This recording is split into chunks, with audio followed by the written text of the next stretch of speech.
All right, great. I caught it right before it cut off. So, there's so many people prophesying today, things that I've been praying on and I've been speaking to my wife, and the ironic thing is other people claim to believe it, but I don't care. Believe what you want to believe. Don't believe what you want to believe. Blame me for everything in your life. I don't care. I feel sad for you, and I feel sorry for you because you're missing out in life. That's it. You know, you can accuse people of everything and anything, but I say look at it this way. If I was a murderer, I wouldn't leave a trail, okay? You know, if I'm guilty of all these things people say about me, I sure in the hell wouldn't leave text messages. And I sure wouldn't leave things that are going to lead things back to me, okay? I mean, come on. You know, these days, it's unreal. You know, and it's like when some people ask you, hey, you know, because I say I don't trust you. I have a dang good reason why I don't trust a lot of people. Because they have burnt me over so many times. They have sent stupid stuff to me. But that's okay. Nobody ever has to apologize but me. I'm sorry. I will tell you this. I will never apologize if I am not wrong. If I am wrong, I will apologize. And I have. I don't care. If I'm wrong, I'm wrong. If I misunderstood something, but I ask. Because I'm telling you this because of what we're dealing with in today's times. You know, here we are. I just want to show you. Look, all my tabs just fell off. Look at this. That's who I'm following. The man who left the footprints before me, and that's Jesus Christ. It says, "Follow me," Matthew 4:19. You're right. I will follow him, and I'm going to follow him. And whoever he takes out of my life, he takes out of my life.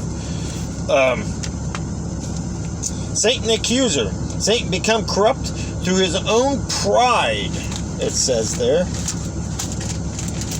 Yes, I agree. Because he is a very prideful person. He still is.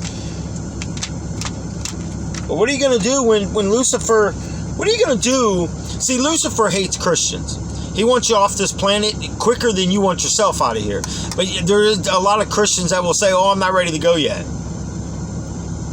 I'm ready to go. Honestly, I thought about this a long time ago, before I met the person I'm married to today.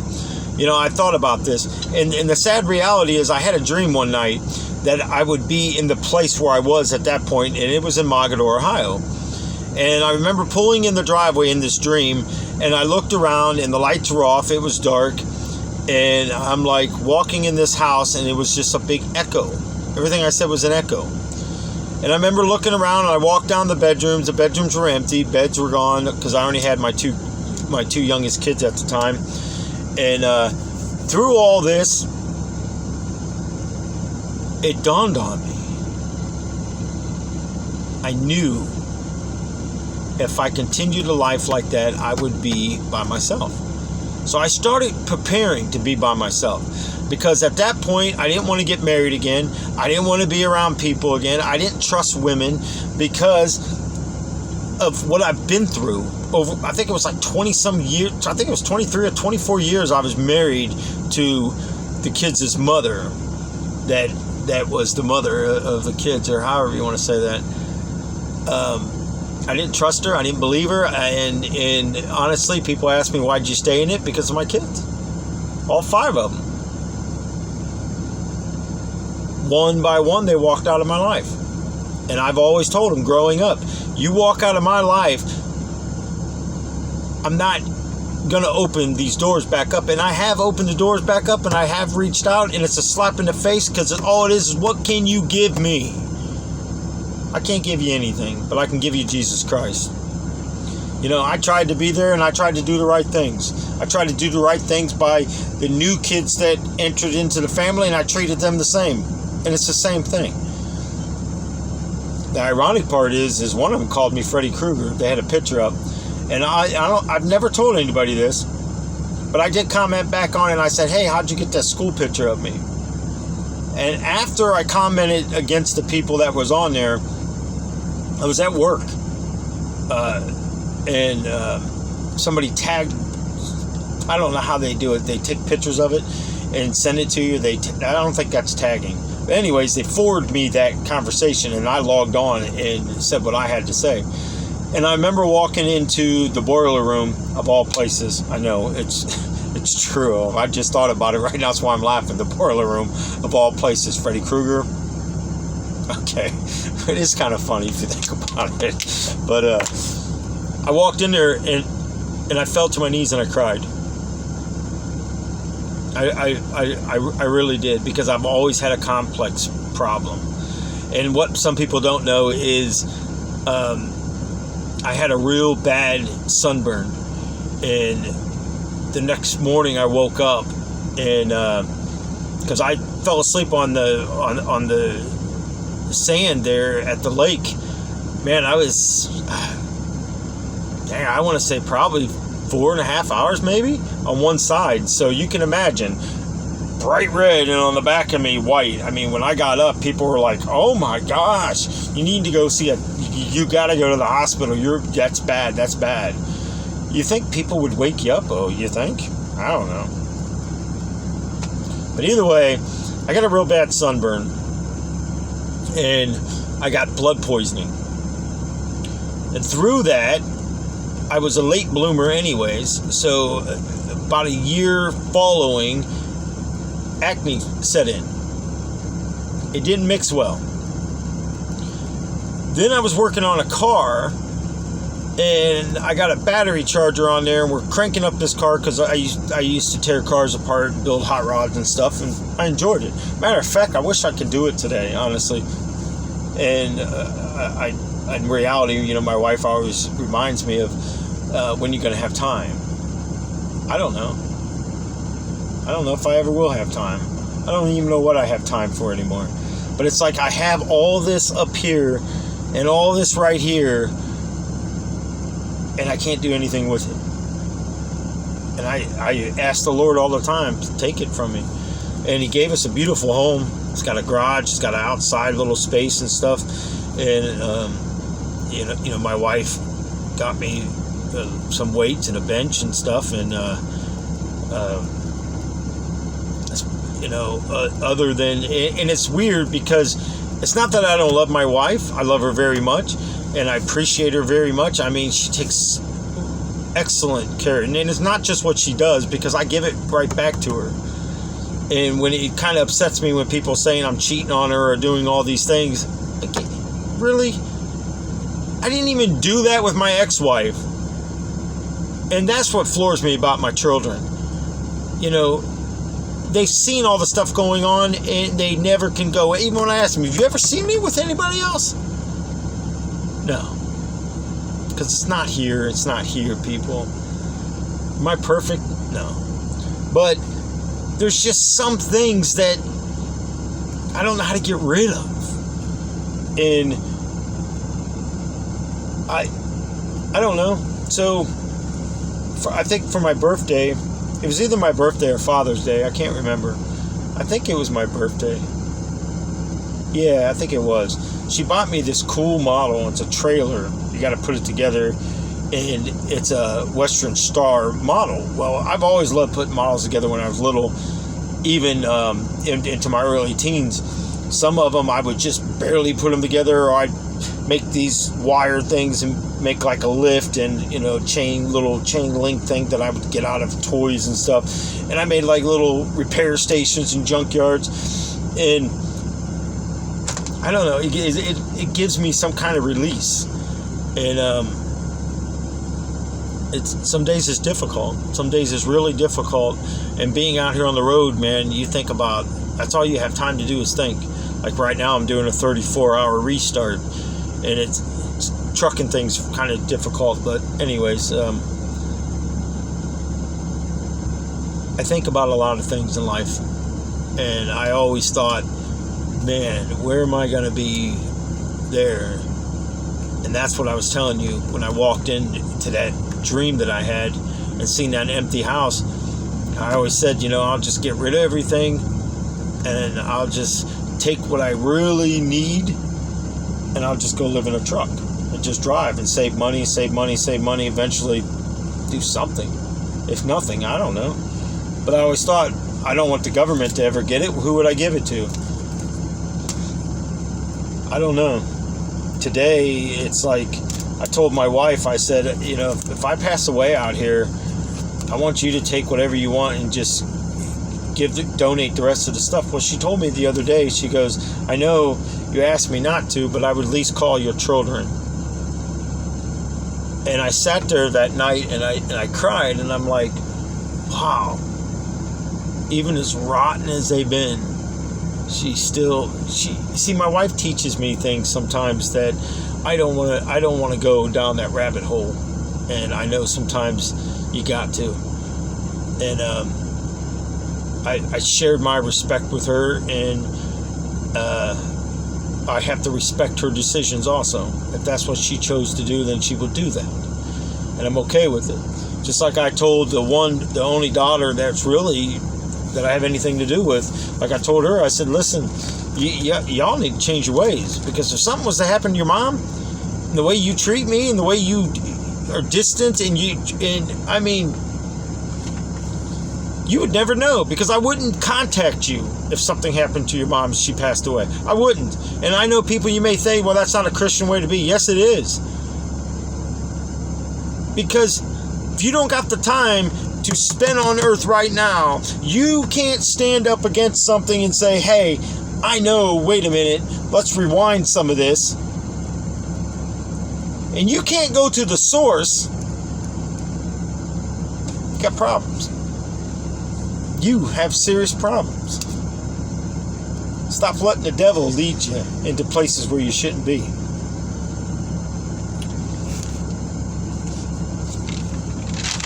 Hold on, I had another marker.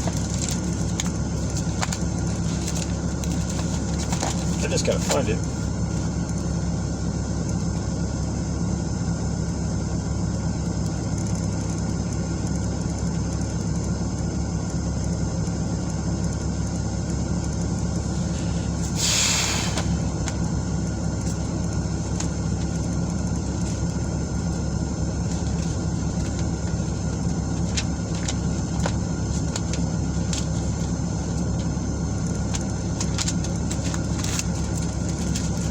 Too many markers is what I have.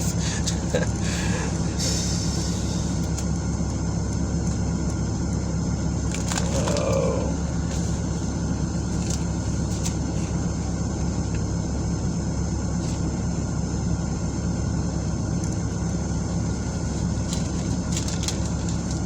I don't know.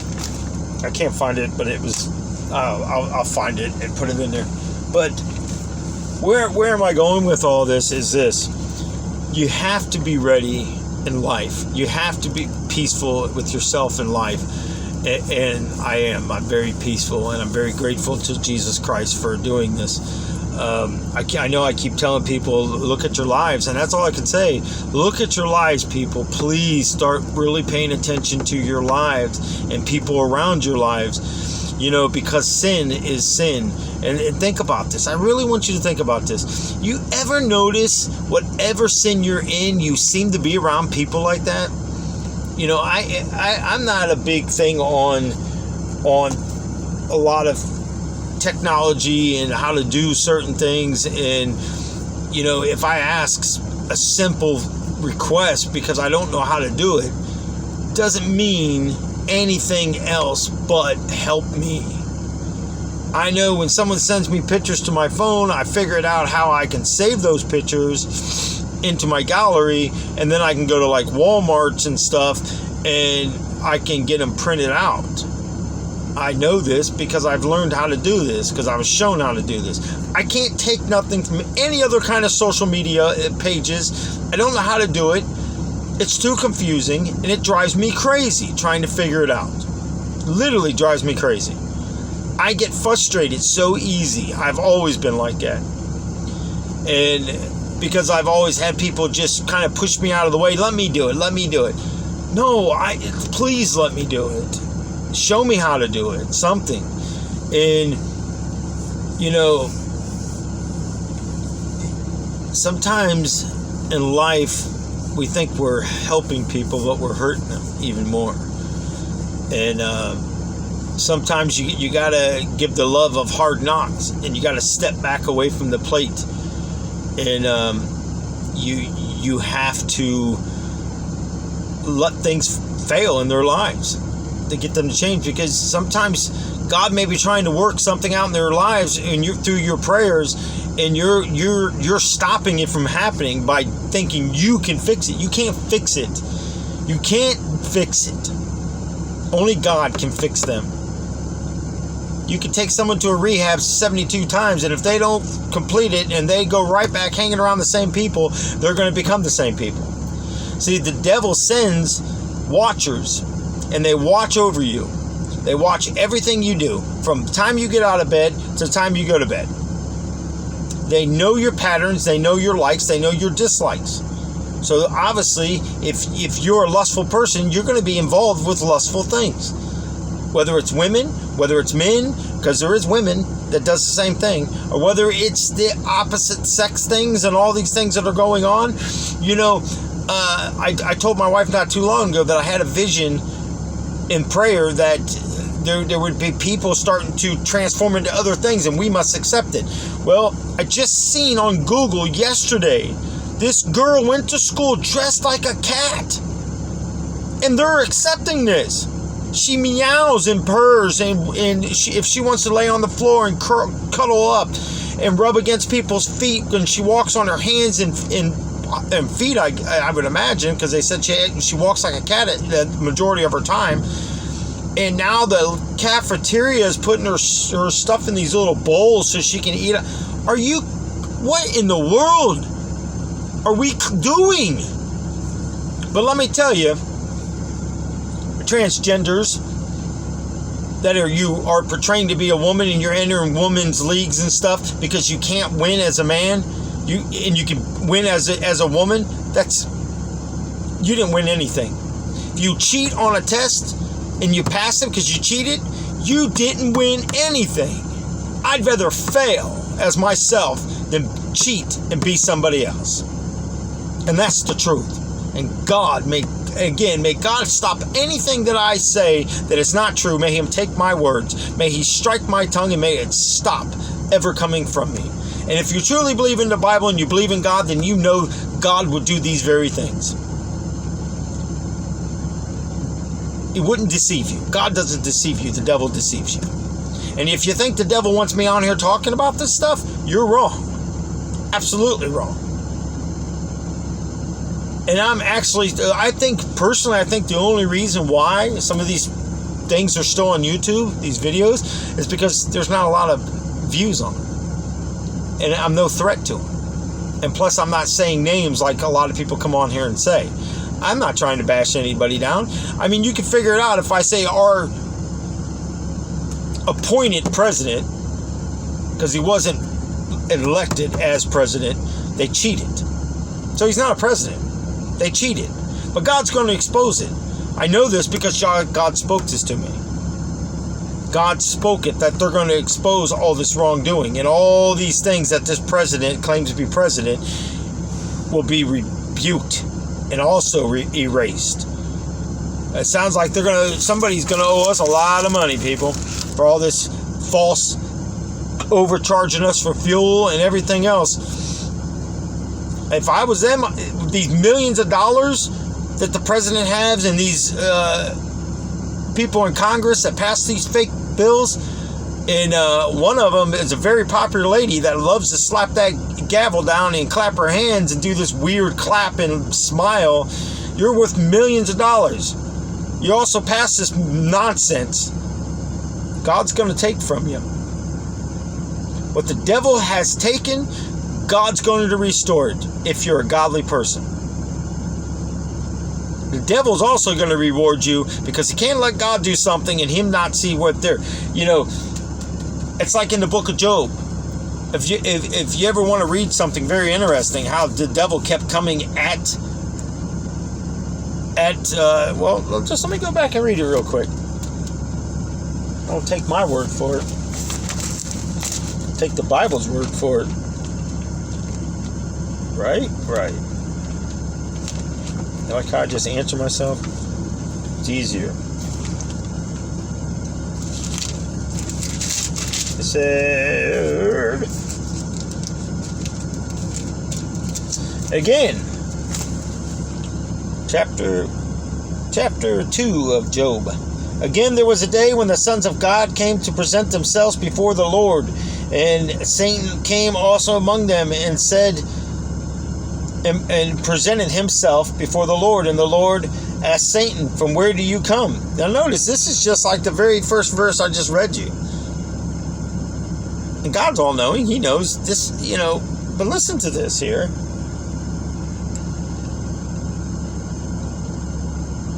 And the Lord said, and Satan answered the Lord and said, from going to and fro and walking back and forth on it. Then the Lord said to Satan, have you considered my servant Job, that there is none like him on the earth, a blameless, upright man who fears God and shuns evil, and still he holds fast to his integrity. But now wait. Now let's go forward a couple verses here. So Satan answered the Lord and said, skin for skin, yes, all that a man has, he will give for his life. But stretch out your hand now and touch his bone and his flesh, and he will surely curse you to your face. And the Lord said to Satan, behold, he is in your hands, but spare his life. So Satan went out from the presence of the Lord and struck Job with painful boils. That's why when I read that, I asked God to forgive me for ever complaining about how my face looks and my weight. You don't think I know that I've gained weight? Man, I used to fight people. MMA fighting before MMA was there. Boxing's been around longer than me. But boxing, I trained with some very good trainers. Very good trainers. Matter of fact, one of them used to train Sugar Ray Leonard. I'm sorry. Sugar Ray Leonard came to my mind. I don't know why. Ray Boom Boom Mancini. I'm sorry. And I don't know if Sugar Ray Leonard's still alive.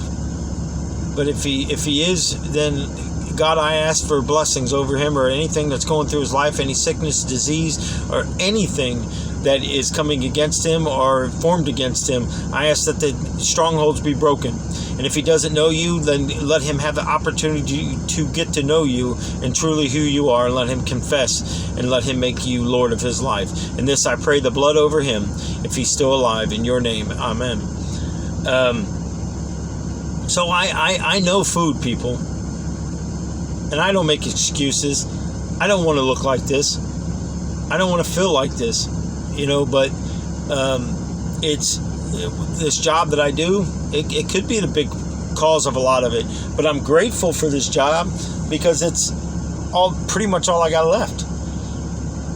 My body can't take on all the things that I used to be able to do.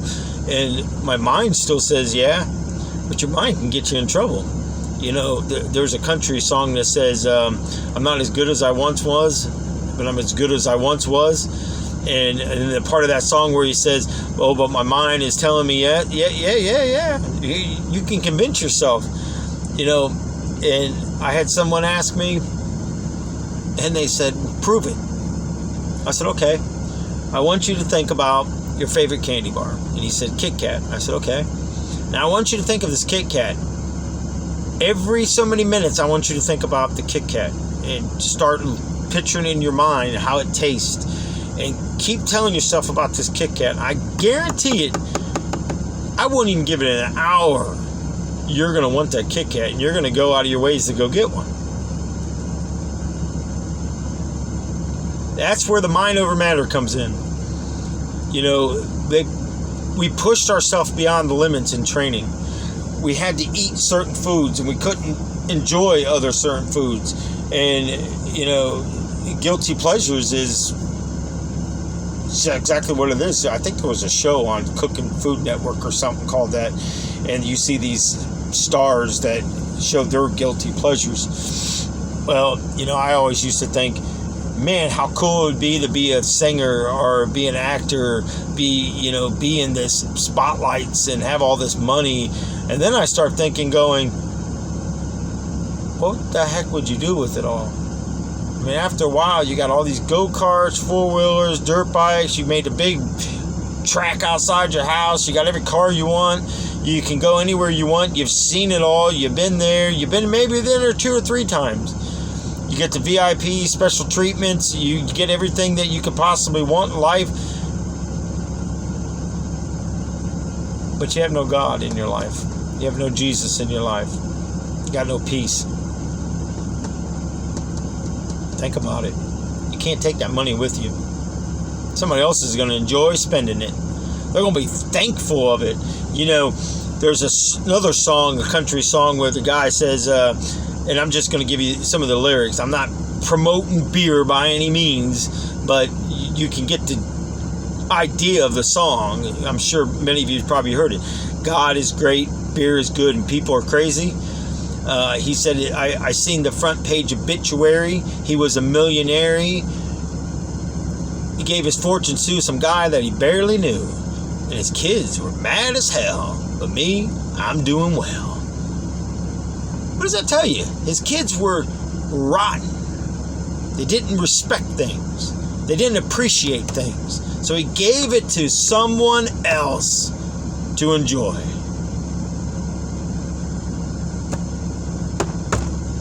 Tell me that ain't something to think about. I like to call them little nuggets of thoughts, because I want a better life for you. I really do. And do I have regrets? No. Have I done things that I'm not proud of? No. Honestly, no, because I wouldn't have done it. I'm telling you, that is the truth. Everything I've done in life, I knew what I was doing. Every drug I took, I knew I was doing it. Nobody forced me. Many times I walked away, even when I was doing that stuff. Or there was sometimes I didn't want to drink. People look at me like I'm crazy. Come on, man, just have a beer. No, I don't want a beer tonight. But I'll sit with you. I'll talk with you. But I'm going to run down and grab me some tea or something. I'll be right back. Most of the time I go to this certain restaurant on Manchester Road. They give you these tiny little hamburgers and the onion rings and all that stuff. They have the best lemonade, people. I'm serious. It's better than any carnival. It's better than anywhere you're gonna go. They might even, I don't know, maybe it's just because I love that place. They used to, when you just go through there, they used to have this speed through pack. I'm laughing because I remember a time when one of my aunts, because I was sitting down where I lived with my dad, I was sitting down in the parking lot with the visitors park, or you had it because you could only park like one car in front of your house. So I parked down in there, and my aunt walked up there, and I'm like listening to music, and I'm rocking on, and I just got off work, and I didn't know if my dad was home or not, but I would do that sometimes, just sit in my car and just listen to music. It was my escape. And I just got done training and stuff, and I'm like so hungry, and I knew I wasn't supposed to go there. I knew I wasn't supposed, because we only got one day of food, but there was a consequence to it. If we did it, we had to do an extra workout the next day. So was it worth it? And we never knew what he was going to add to it. Sometimes it was brutal. But what I'm saying is, was that 4 or 5 seconds, however long it took you to eat 2 little burgers and some fries, it was always good too. You dump all the salt and the ketchup. I would always squeeze the ketchup and dump the salt into the ketchup, because it always seems to mix the salt and the ketchup. You get the right radius on there. And I didn't care about double dipping, triple dipping, whatever dipping, because it's my food. But was that pleasure of enjoying that burger worth it? And I remember the next day going, nobody seen me but my aunt. And I said, man, please don't tell Dad if he's home, because I know I'm going to hear it. Now, granted, I'm living there, but I didn't eat his food. I didn't touch his food. I didn't do anything. Matter of fact, I drank some of his chocolate milk once, and I left a note on it, Dad, I will replace this. Well, I couldn't get off and work enough time to cash my check, and I came home, and he was home, and I was like, and he said, did you bring the chocolate milk? And I was like, no, Dad. I said, but I didn't cash my check. Look, here's my check. And he goes, so you didn't replace that chocolate milk? And I said, Dad, I told you. He made me guzzle that whole gallon of chocolate milk, and I ended up puking. I ran outside and I puked everywhere. I felt so sick. I mean, I could drink a lot of milk back then, and I know some people say, you know, that I think it was an hour challenge. You had to drink it in a half hour, and you couldn't throw open it. If I was pouring in glasses, I almost could do it. I don't know if I ever could or couldn't. I never tried. Never really see the sense in it. I think some of that stuff is beyond stupid. You know, we had our Facebook and TikTok and your challenges, my challenges, ice bucket challenge, and all that stuff way before you guys did. Let me tell you, stuff goes way probably before us. You know, but it's just, it gets more stupid now. Some of the stuff that you guys realize, dumping a bucket of ice cold water on you in the heat could put you in the shock. Just saying, think about some of this stuff. Lucifer is here, people. But so I got up the next morning. It was Saturday. He was off, and I ran up there to the Acme on Manchester Road and cashed my check, because I didn't have a bank account back then. Cashed my check, bought the gallon of chocolate milk, took it back in there and looked at him. And I even stopped because there was I think it was Schwabel's or something right up the road there. There was a bank, and it sat right on the corner. There was a little drive-through behind there, and they sold all these sweets. And I know my dad liked sweets, so I went in there, and they had this big bag, and they put it inside of a paper bag inside of a plastic bag, and you know, like the T-shirt bags that you get at Walmart that you put your food. Anyways, so you could buy a bag already filled, and it was like a couple bucks. I mean, back then stuff wasn't like it was today. So I bought him one, and I know he liked the onion rolls and stuff like that, so I brought him some of that stuff back with the chocolate milk. And I said, you know, and I was still kind of upset with him for making me do that. And I said, Dad, I said, here, I got you some cupcakes and stuff like that. And he got mad and threw the bag at me. And I'm thinking in my head, dang, you know, and it's like, you know, I'm sorry that I drank your chocolate milk, but you know, I thought about you. Not that I'm trying to make anything better, but, you know, I always tried to do the right things back. Like I was taught, if you ever borrowed someone's car, you fill the gas tank up, whether it was full or not. Out of respect, you stay with someone. How do you